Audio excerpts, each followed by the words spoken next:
so low energy today, but it's fine. It's raining outside. 9 a.m. 9 a.m. and it's raining. Yeah. Yeah. Welcome to I was LA.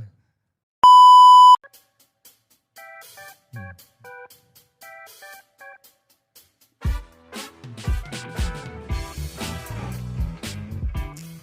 All right, welcome in, guys. Episode 6. Today we'll be talking healthcare, investment banking, recruiting. We have two guests on the show today. Could you guys quickly introduce yourself to the listeners, and then we could jump right into it. Sure. I'm Jake Hertzman. I'm a senior here at USC, accounting and finance, dual degree major, and I worked at Centerview this past summer in their San Francisco office, working on biotech and medtech M&A. Hi, everyone. Thanks, guys, for having us on the pod. Excited to be here. I'm Luke Finch, junior at USC, studying AI for business. Going to be at JP Morgan next summer in their Chicago office, doing industrials, which is Not a little bit of healthcare. a plot twist, but we'll get into the specifics of that later. But yeah, happy to be here. Well, yeah, thank you, guys. So let's just jump right into your recruiting journey. Why you decided to recruit healthcare? Where did you recruit?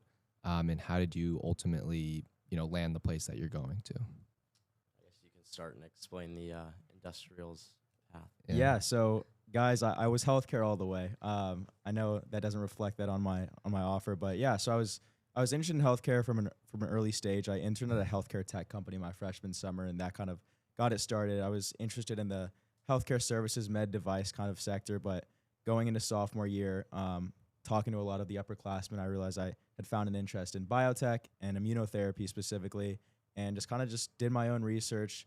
Guys like Jake helped me out a lot, sort of learning the ropes of the specific subverticals of healthcare, and just really found an interest in it. And so I just decided to go all in on healthcare recruiting. I also think that the fact that a lot of kids in my class were recruiting tech and very little kids were recruiting healthcare, I thought I might as well try to play the odds and get my foot in the door as best as I possibly can. And I thought healthcare was a good route to go. So, yeah.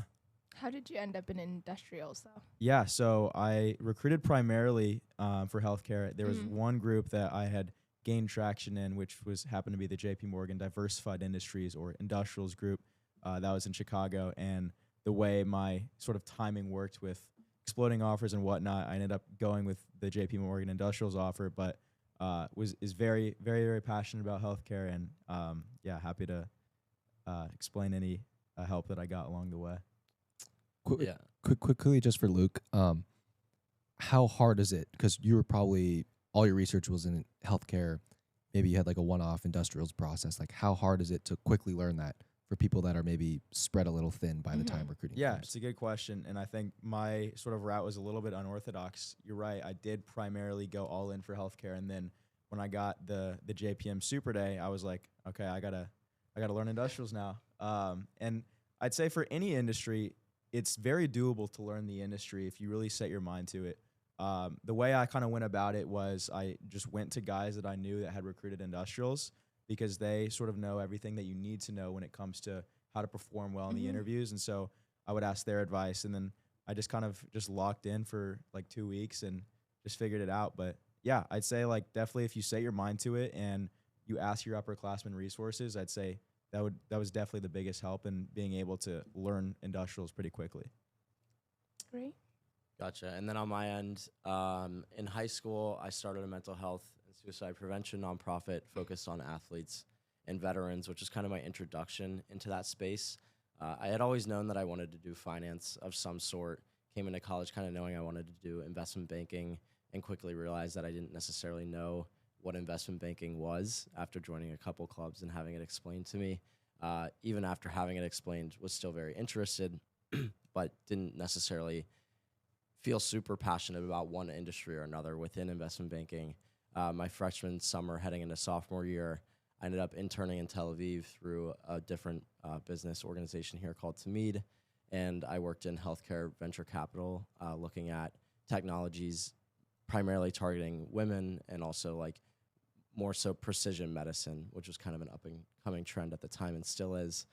Saw a lot of interesting technologies, a lot of interesting companies, and felt like it was a cool overlap of two different passions of mine, the healthcare finance space that I didn't necessarily know even existed before, and if I knew it existed, I didn't necessarily know in what way that it existed and how it combined those existing passions. So heading into sophomore year, had those two kind of stories with the internship, but also the nonprofit, realized that a big part of recruiting is just being able to sell the story of why you're passionate about a specific industry, which I think is something that's important but not talked about a whole lot, is that the industry that you're interested in, you also have to have, like, in my opinion, some experience in it, or at least some expressed passion for it in the past. I think that makes people a lot more comfortable, especially in my situation.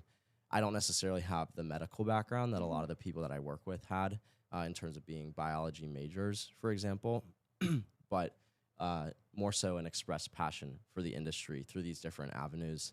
I was able to secure a sophomore summer internship in healthcare debt and private equity investment, which helped out a lot. And again, kind of selling this continued story, and ended up recruiting healthcare, pretty much only healthcare, during my sophomore year. How was your summer experience at Centerview? I had a really great time. I really liked the people that I worked with. My office working in SF was a little bit smaller. I think we were pretty much on like a quarter of a floor of an office building. And so I felt like whenever I had questions or whenever I wanted to work on something, it wasn't like I had to shoot off an email or a message to somebody else. It was like I could walk over to their desk and ask them a question, or if we wanted to go get coffee. Like, I just felt like there were a lot more opportunities to informally communicate and get to know people. And I feel like, especially as a summer intern where you're kind of walking these lines constantly, it helps to have those more informal interactions. And so I'll be returning there next year for full time, which I'm very excited about. Awesome. What about like TIS and TFA involvement? How did those two organizations play a role in your kind of recruiting process? Yeah, so going back to like the idea of learning what investment banking even was, the first experience that I had on campus with exposure to it was the TIS, I guess, like boot camps in the fall of your freshman year. And I also ended up doing the capstone program, which I'm not sure exactly how that's formatted now, but I was able to do it my first semester of freshman year. Really got exposure into the space. Kind of wasn't super involved with TIS stuff in the spring just because I had done capstone and I had done the boot camps, and I was like, okay, like there was leaders program, but I had some other stuff going on. But sophomore first semester, applied to leaders at the time of my recruitment, which was only 2 years ago, but recruitment was still starting in late December or January at the earliest. And so leaders was a full semester, got a lot of great exposure, but also had a lot of time to just learn kind of the ropes of what recruitment was going to look like the following semester. And then in the spring was in TIS mentorship, went on the New York trek, because, which is interesting, it's not where I ended up, but for me, I felt like I ended up visiting my family up in San Francisco during recruitment. And so I had an opportunity at that point to go talk to people. And I also felt like USC kind of naturally sells itself more towards SF, which we could talk about a little bit more at some point. But having those in-person communications in New York, face-to-face, I felt like those were some of the strongest connections that I ended up having during recruitment. So TIS was very helpful. It's now formatted a little bit differently. The timelines are obviously a lot different, and a lot further pushed forward, for better or for worse. But very grateful for the experience and knowledge that I gained from it.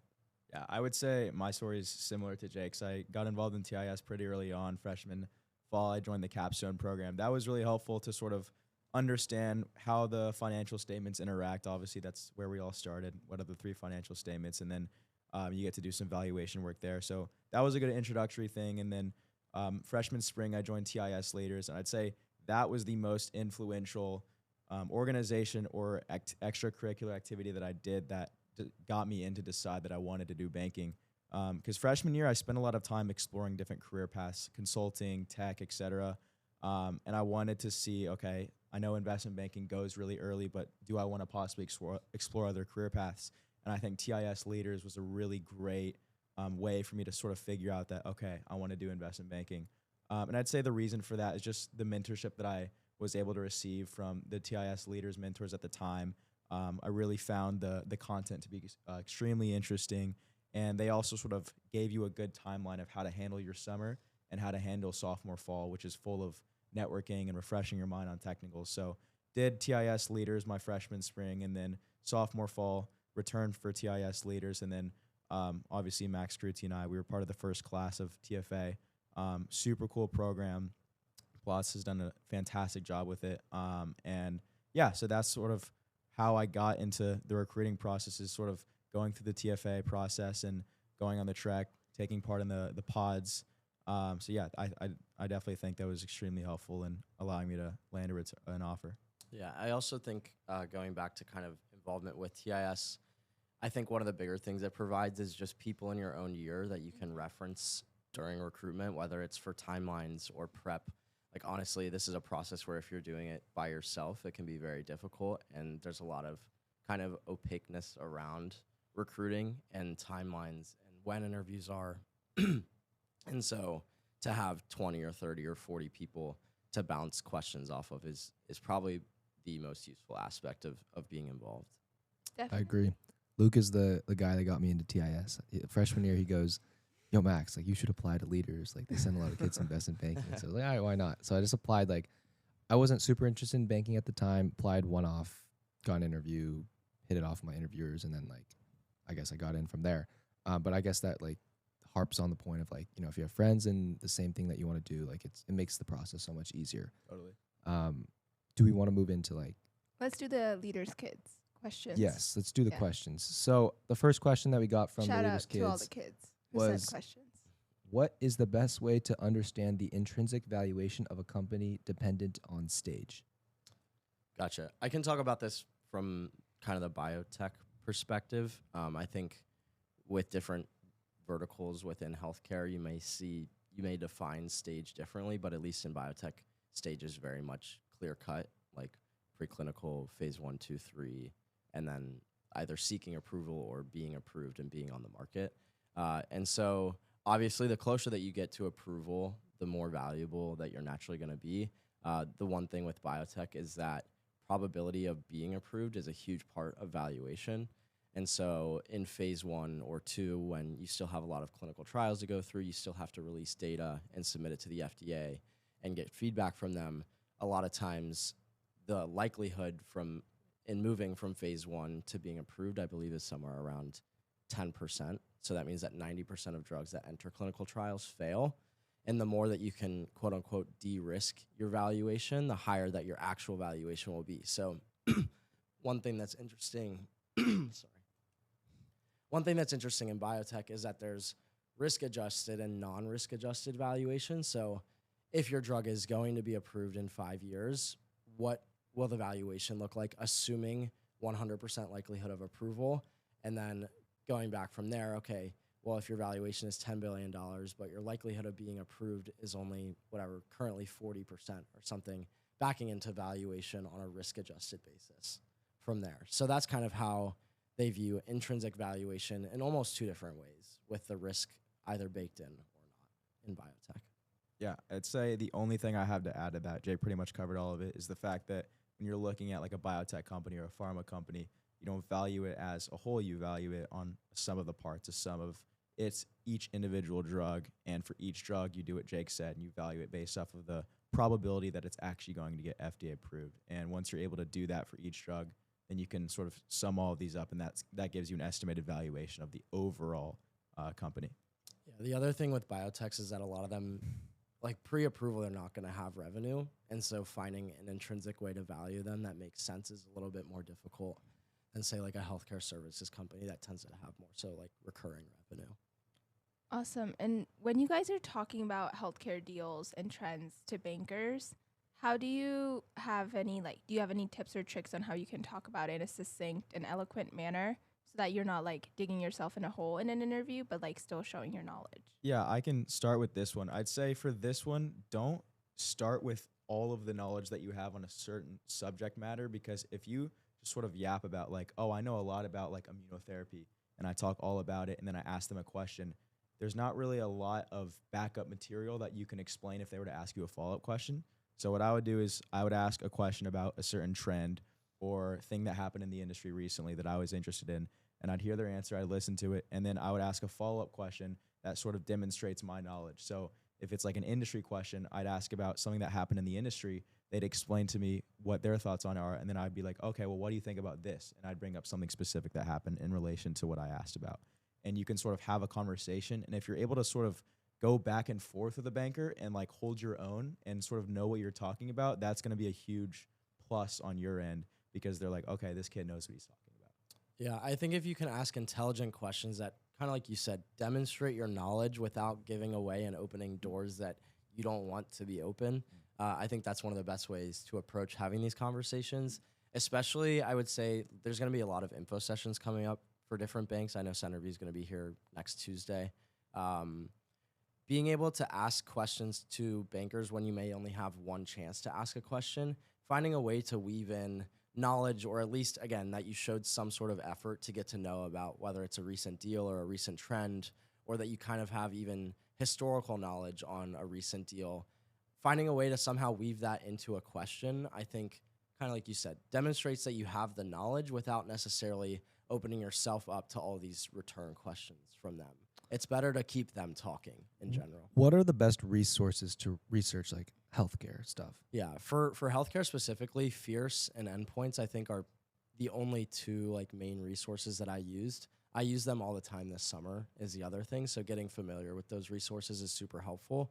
I know at least within Fierce, there's a bunch of different kind of like subsectors. It's more of like a healthcare newsletter in general, whereas Endpoints is more biotech focused. So there's like Fierce Pharma, Fierce Biotech, Fierce MedTech. I think there's even like a Fierce Healthcare Services or like Healthcare Networks subscription. And then there's also one newsletter that focuses only on the FDA.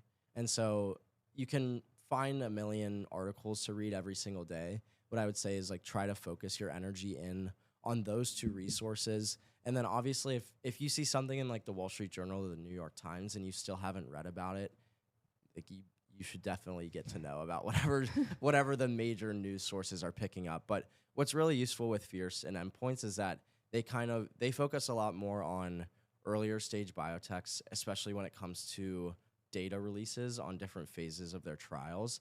And so having somewhere where you can get kind of a more like informally written explanation of what the company does and what their recent release of data indicates, whether good or bad, about the company is super useful, because reading the actual data releases themselves would require way too much medical background. On Yeah. that note, Sorry. I was just going to say, adding on to that, I think PitchBook is a fantastic resource. For those of you looking for deals or companies to be able to talk about, I use PitchBook, and it literally saved my life. I remember prepping for my interview in Goldman Super Days, and I was like trying to find a deal that Goldman both did and a deal that Goldman didn't do, because when you're looking at deals that you're wanting to explain in your interviews, you never know if they're going to ask you, okay, what's a deal that we did that you're interested in, or just what's a deal in general that you want to be able to talk about that they can't really grill you on. And I think PitchBook, you get it for free via USC. Great resource on finding specific deals, specific companies. You can use their filtering tools. It saved my life. I highly recommend. Yeah, the only Cap IQ too. Yeah, the only Cap IQ. caveat with PitchBook is I think you have to be on the USC Wi-Fi. So if you go home and you're not on campus and you're like, why is this not working right now? I know you can also use a VPN. Really? yeah, Yeah. you need for Cap IQ and like PitchBook, you need to be on. I USC used it this Wi-Fi. summer in the Bay. You can VPN in, but maybe I didn't VP. okay. I Okay, don't know. well, Maybe try I'm, it out for maybe I'm yourself. wrong there, Yeah. but yeah, just keep that in mind. I would also say with PitchBook, a lot of times in interview, not a lot of times, but at least in some interviews that I had, I was asked like, what's a younger company that you're interested in? And so PitchBook for that is actually super useful. So is Fierce. They'll talk about like big fundraising rounds from healthcare companies. And being able to read about the fundraising round from something like Fierce, but then being able to turn around and go to PitchBook and see like, okay, they just raised whatever $140 million Series B or C. Like, what were their first two rounds? That's where PitchBook can be super useful for some additional background on a company. with healthcare interviews, is there anything that's very different from other industries that you may be interviewing for? Like if you're recruiting New York generalist, what should kids know? I think one thing that's going to be very different is that you're competing against a bunch of kids that are not business majors. And so I think for me, I really leaned into not necessarily showing like a deep scientific knowledge background in my interviews, but again, getting back to it, like showing a passion for the industry and a genuine interest in getting to learn about it more, because realistically, for all industries, you're recruiting as a sophomore and you still have a year, if not more, until your actual summer internship to learn about the industry. And then beyond that, you have another year after that until you start full time. And so you have 2 to 2.5 years to get to know the industry you're working in. What is more important, again, is like just having the technicals down pat. And then also for healthcare, I would say one thing that's not different, it's the same with every industry, but there's healthcare specific technicals that you're going to be asked, or like valuing a biotech company, like we just discussed, is going to be very different than valuing a company that already has revenue. So just being aware of those, but I don't necessarily think that that's any different than recruiting for another industry. Really quickly, what are those healthcare specific technicals? Like, you don't have to explain it, but just like list them off. I would say like learning what the phases of a drug approval process are is obviously helpful. Learning the different areas of, I'm more so talking specifically to biotech here, but learning the different therapeutic areas, and then also learning the different ways in which drugs or treatments are delivered. And the bigger thing is not necessarily understanding the entirety of like all therapeutic areas, for example. Like, you don't need to understand the entirety of oncology. What I would say is if you have a company or a deal that you're talking about, knowing very well, or at least somewhat well, how the science works, or at least at the very least knowing the terminology behind the therapeutic area that specific drug or company works in is really important. So not necessarily spreading yourself super thin across the entirety of biotech and trying to learn it, at least for me as a business major. Like, maybe if you have a medical background, you're already a little bit more familiar, but I felt like that was overwhelming and too much to get to know for one interview.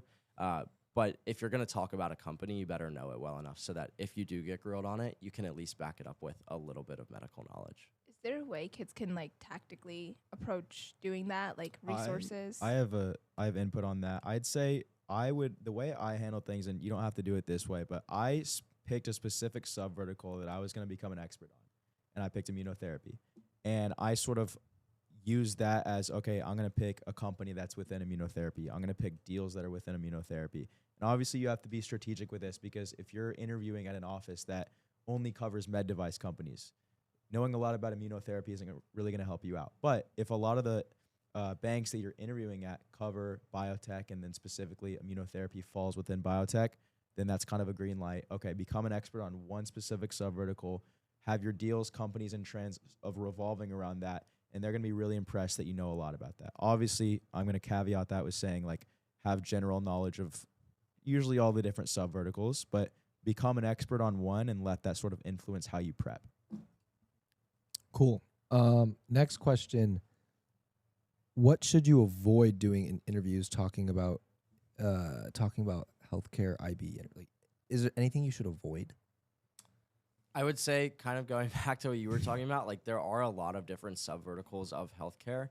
And so it's not like necessarily consumer retail where like you kind of know, like, consumer retail is a broad umbrella, but it catches most deals within it. If you're interviewing for a med tech office, or if you're interviewing even for like an office that primarily focuses on pharma, you shouldn't be talking about a biotech deal. Yeah. Because that's not relevant to, it may be relevant to the pharma companies, but it's not relevant to med tech, and it's not relevant to healthcare services. So I would say healthcare is one of the areas where like defined subverticals actually matter. And going off of that, can you talk about the subverticals and like the locations to recruit for each? Yeah, we can go over that briefly, but I know biotech primarily sits out of San Francisco. You have a couple of different exceptions, but like, so Centerview does biotech on both the West Coast and in their New York office. I know Moelis, for example, has Moelis Life Sciences out of New York. So it's not like a steadfast rule that all biotech is out of San Francisco, but in general, you're going to see more healthcare and specifically biotech and pharma out of the San Francisco offices. Yeah, and then just kind of expanding on that, most of the biotech and pharma is in SF, and then you have a lot of med device, healthcare services, IT, all of those subverticals in New York. And obviously, if you're recruiting New York, you're probably going to recruit into banks' generalist programs. And then once you sort of spend your summer there, you can sort of pick which specific, I guess, coverage or product group that you want to go into. But if you're a healthcare person and you really like healthcare, highly recommend SF, because that's where you're going to be able to fully dive into it. Whereas New York, it's kind of just like generalist. Yeah, I kind of going into a little bit more like deciding on location, I guess. one thing for me is that I felt, like I said, I didn't necessarily have a strong passion for any industry except for healthcare. And so when it came to recruiting New York, the main ones that I targeted were groups and banks where I felt confident that I would either definitely end up in their healthcare program. So, for example, like my understanding is you recruit directly into Moelis's life sciences program. Uh, and if that wasn't the case, I tended to focus my energy more towards San Francisco because I didn't want to end up in a generalist role where a lot of times you'll interview for specific group placement the following January. So sometimes up to a year after you finish recruiting. And so I didn't want to get into a situation where that happens. I go to place into a group in January and all of a sudden I don't end up in healthcare. And so by recruiting to SF, I was able to kind of narrow the scope of the industry that I would be working in. And do you need a science background? Like, what percentage of your colleagues at Centerview have a science background? Yeah, I mean, I'm going to contradict myself here in the fact that, like, a lot of the people that I worked with have some sort of medical background. I think this summer of the 6 interns, 4 of us had kind of like either a business and bio dual degree or strictly biology or biophysics, getting into the nitty-gritty of medicine. But I did not. I am just an accounting finance major here, haven't taken any like healthcare or medicine related classes. And there was another girl in our intern class that was not from a healthcare background academically either. And I would say that while 4 out of the 6 of us were medical backgrounds, there were 2 of us that weren't. And again, I think what matters the most in banking is the business and finance side of any industry that you're working in. And so just putting the effort in to learn as much as you can about the medical side of the companies and trends that you're talking about. But I would not say by any means that you need a science background. Yeah, I would second that. I'd say the vast majority of bankers that I talked to during my process didn't have healthcare backgrounds. The thing with healthcare is you really can learn it if you don't have the medical background, because it's not like you need to be pre-med in order to know how to value a biotech company like that. They don't really relate as much as people may think it does. The only, I guess, caveat to that is the Goldman SF group recruits a lot of Penn LSM kids. For those of you that don't know, the Penn LSM program is basically the intersection of like biotech and business for Penn. It's a great program for them. But Goldman SF primarily recruits them. But I'd say other than that, I'd say mainly you really don't need a biotech or a healthcare background to do well in healthcare. Yeah, I wouldn't let not being a medical major discourage you by any means from recruiting healthcare, especially given that like a lot of the healthcare subverticals are not necessarily even directly related to medicine or biotech. Services and IT doesn't have anything to do with the actual medical side of healthcare. It's more so the organizational and structural side of the industry. I would also say with healthcare that I think it makes up 20+% of GDP in the US at this point. So it's a massive, massive space. And as a result, there's a lot of deals that go on. There's a lot of different spaces that you can work within, whether that's in banking or credit or private equity. So you kind of have a lot of flexibility. It's not like healthcare itself sounds super narrow until you dig into it and realize it's basically 5 industries under one umbrella. Yeah. And a lot of kids are kind of turned off by healthcare because they're like, oh, I need to learn all the science. But like 2 perfect examples right here. Like you don't have to come in with that science background in order to succeed in recruiting. I guess more on recruiting, like what's something you guys did well, something like unique, and what's something you would have done differently, reflecting back on your journey? Yeah, I think one thing that my mentor really encouraged me to do was to write short emails.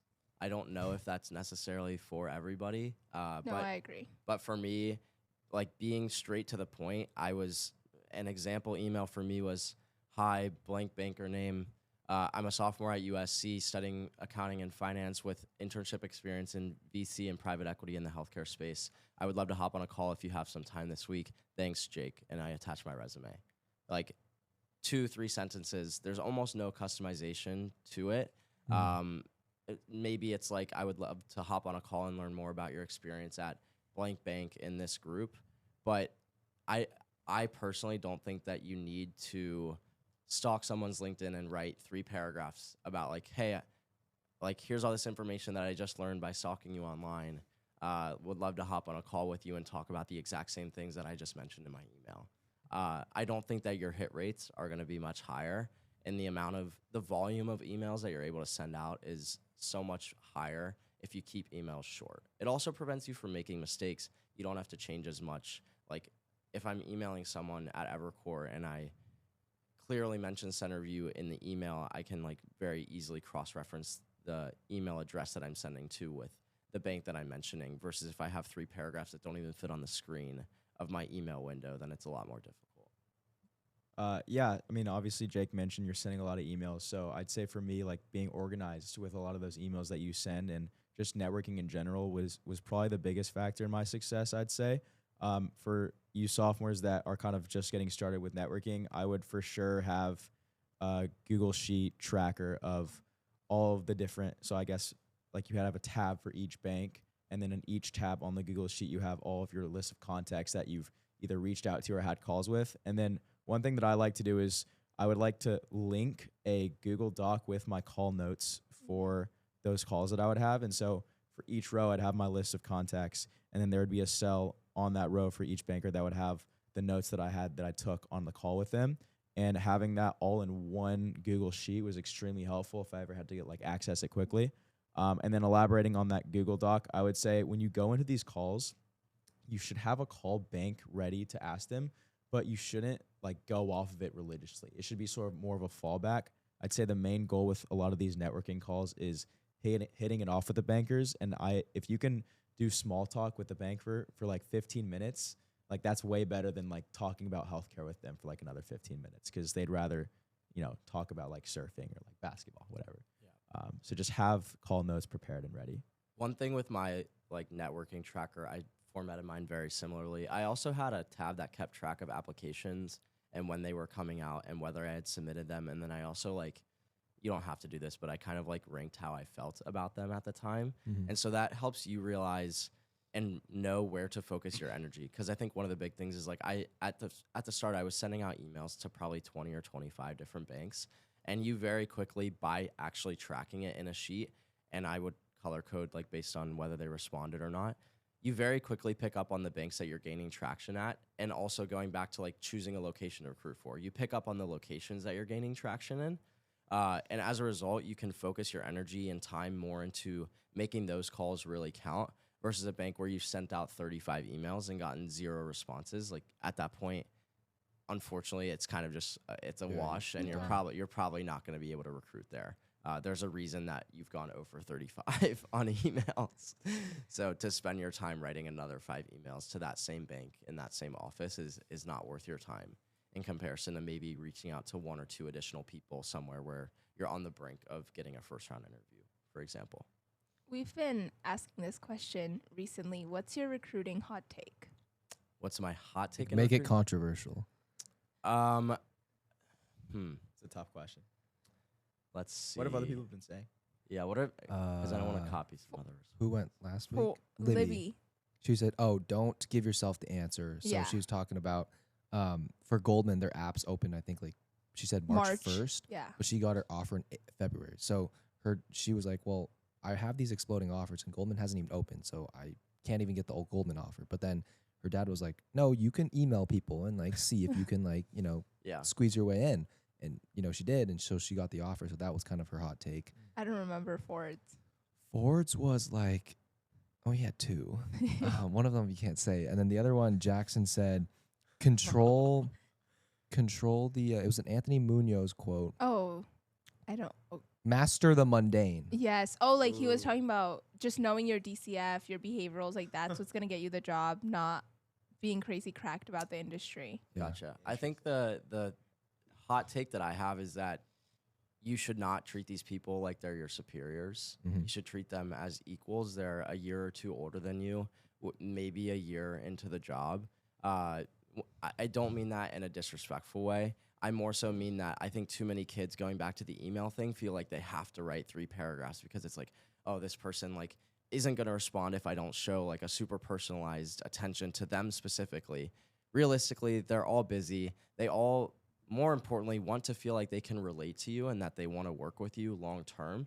And you don't do that by constantly saying like, oh, thank you so much for hopping on this call. Like, I know you're super, super busy. Like, I'm fine if you only give me 2 minutes. Like that's not that's not gonna help you. And so many kids do it. It is incredible to me how many kids go in to these situations, especially at info sessions, you'll notice. And it's like you have to be the first person in front of them, or you have to be asking constant questions. You only dig yourself a deeper hole by asking a bunch of meaningless questions. If you can come up with one or two really interesting questions or really interesting points to talk about that kind of fuel your entire conversation in like a 20-minute coffee chat, or if you only ask one really good question at an info session, that comes off way better to them because they will remember that a lot more than someone that asked 5 or 6 questions to them.